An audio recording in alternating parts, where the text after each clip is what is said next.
Magandang araw po. Narito na po ang magiging lagay ng panahon ngayong hapon ng Biyernes, February 28, 2025.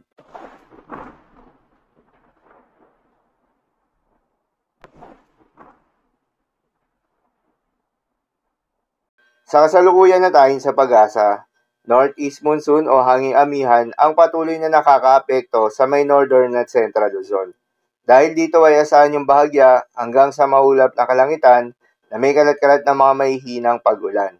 Habang yung easterlies o yung mainit na hangin galing sa may silangan ang nakakaapekto naman sa nalalabing bahagi pa ng ating bansa. Dahil dito ay asahan yung bahagya hanggang sa maulap na kalangitan na may kalat-kalat na mga pagulan at thunderstorms.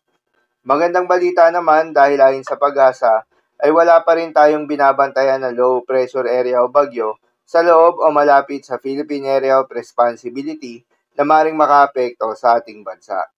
At dahil nga sa epekto nitong easterlies, asahan niya yung araw sa may Mindanao, Northern Samar, Eastern Samar at Southern Leyte ang maulap na kalangitan na may kalat-kalat na mga pagulan at thunderstorms. Posible ang mga pagbaha o pagguho ng lupa dahil sa katamtaman hanggang sa kung minsan ay malakas na pagulan.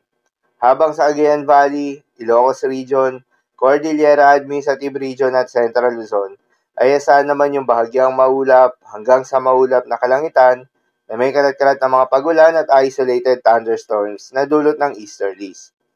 Habang sa Metro Manila at nalalabing bahagi pa ng ating bansa, ay asahan naman yung bahagyang maulap hanggang sa maulap na kalangitan na may kalat-kalat na mga pagulan o thunderstorms na dulot ng easterlies.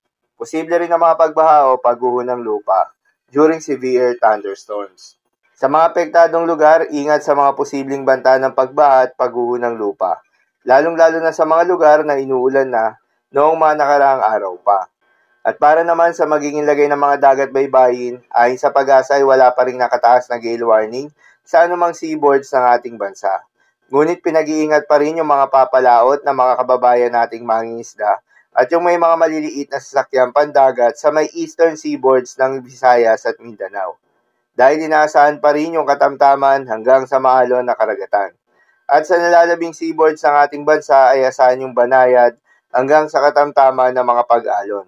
Ngunit iba yung pag-iingat pa rin, lalo na kung meron tayong offshore thunderstorms activity, asahan yung paglakas ng hangin at kaakibat nito ay pagtaas rin ng mga pag-alon. So, yun lamang po para sa lagay ng panahon ngayong araw ng Biyernes.